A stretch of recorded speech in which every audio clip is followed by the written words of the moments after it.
So our quiz today is going to be on standard form. So remember how we said standard form, let me grab a pen. Standard form is just going to be y equals ax squared plus bx plus c, right? So that's just standard form, ax squared plus bx plus c.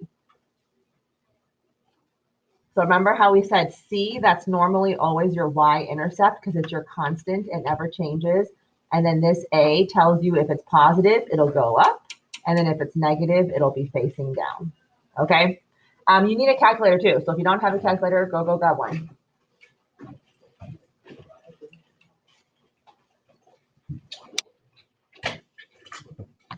What's my calculator number? I don't know. That's a good question. Let me check. You are number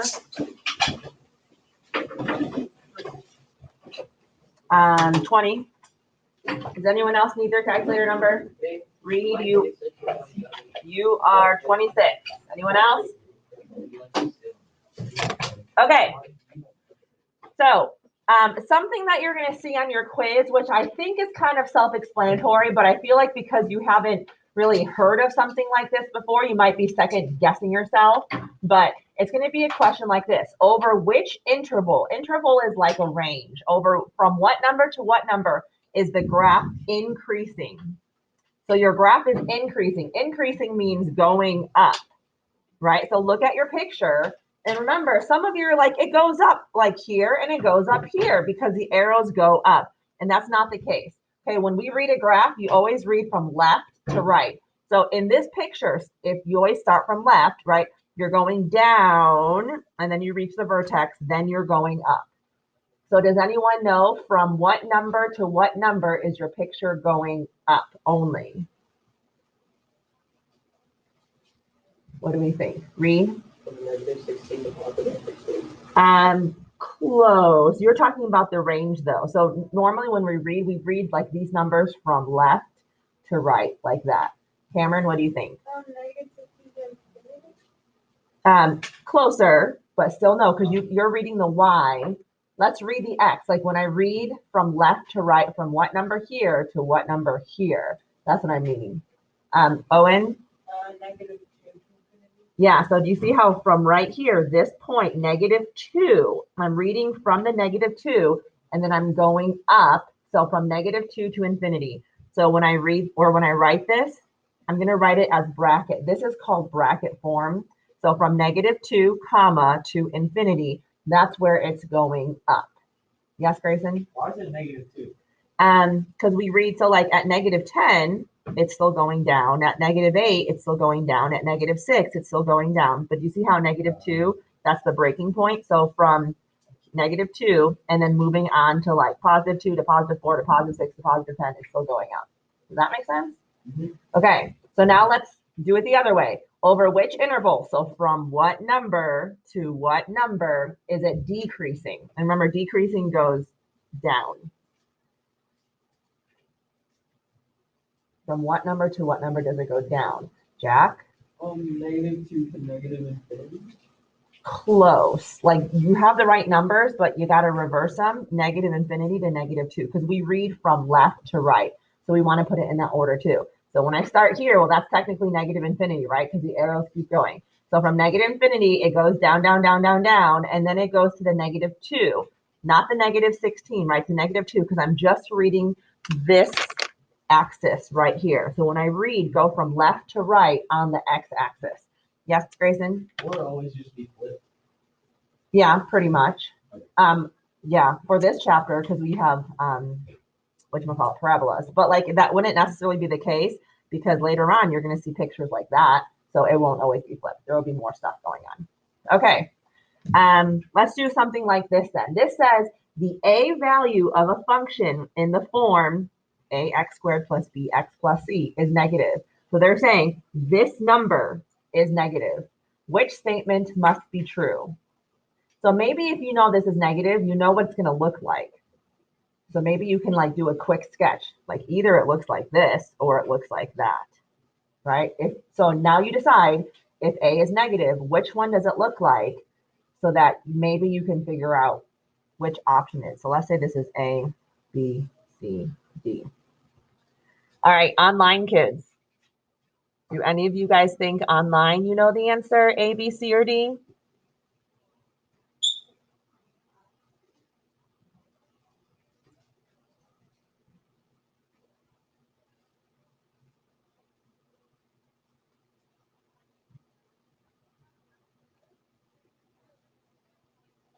What's the question? So what my question is, what's the answer? Do you think you know this answer? If A is negative, which thing about it is true then?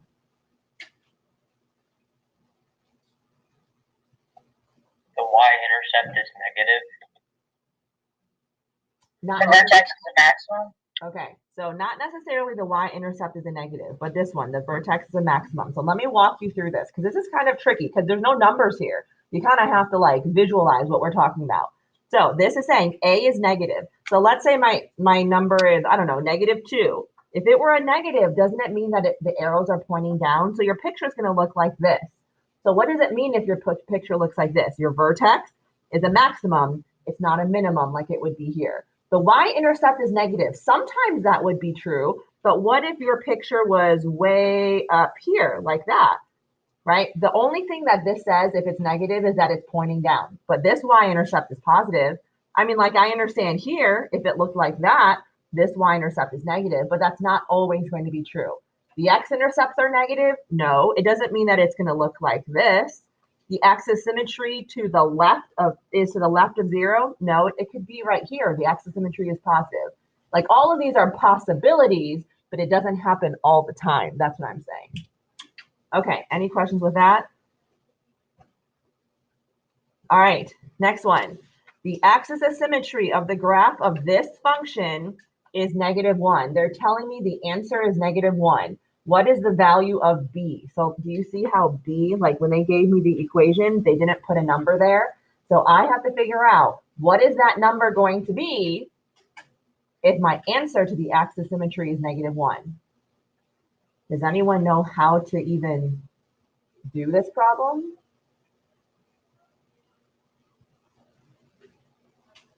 Vaughn, is your hand raised? Okay, what do you think?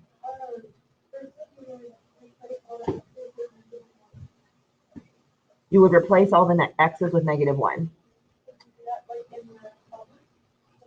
Oh, I didn't even think to do that.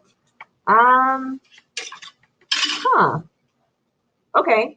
So I honestly don't even know. I haven't even tried it that way. That's a completely, so let's try. Like if they're telling me x is -1, let's plug in x is -1. So I have y equals 3, x is -1 squared plus b, x is -1 minus 8. So then I can solve for b. Wait, I can't. Because you see how the y and the b? Good thought. Totally, I really thought that would have worked, but in this specific case, you don't have enough information because that's not a number. You can't have 2 letters. Okay, good try. Anyone else think they know how to solve this?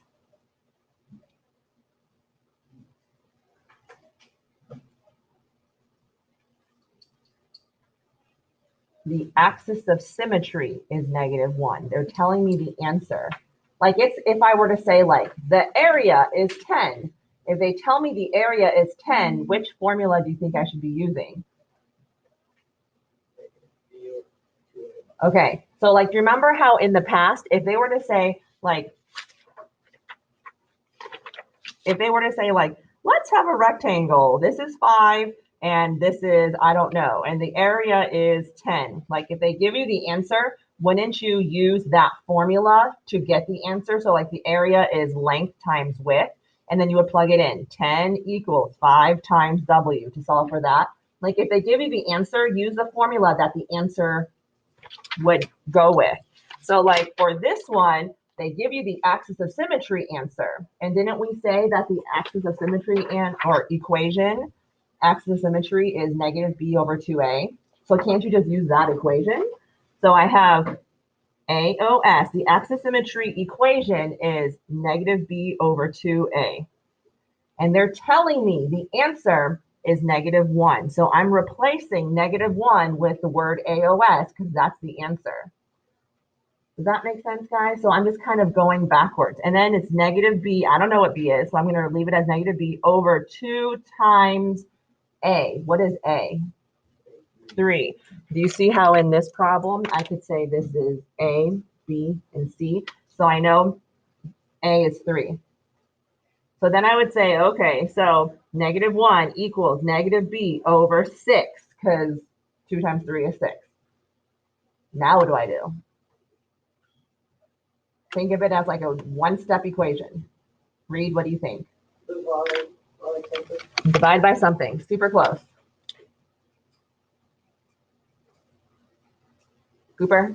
Multiply each side by 6. Like if I'm solving for this variable, don't you want to get rid of it? So what are the numbers that are on that same side? The 6. So I want to multiply each side by 6. Right, because opposite of divide 6 is times 6. So negative 1 times 6 is negative 6 equals negative b. Still not my answer. Now what do I do at this point? Divide by negative 1, because negative b is negative 1b. So divide both sides by negative 1. So my final answer is 6. B is 6. That would have been that number right there. So you can always work backwards, use the equations that you have. Okay, we are done. So you have more than the 30-minute asynchronous time to work.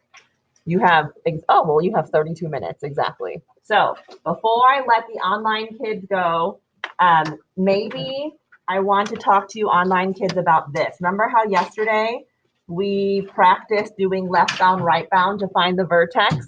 So if you're still shaky on that, then will you please stay on the line and I'll walk you through how to find the vertex, like second, count, minimum, that thing, okay? All right, online kids.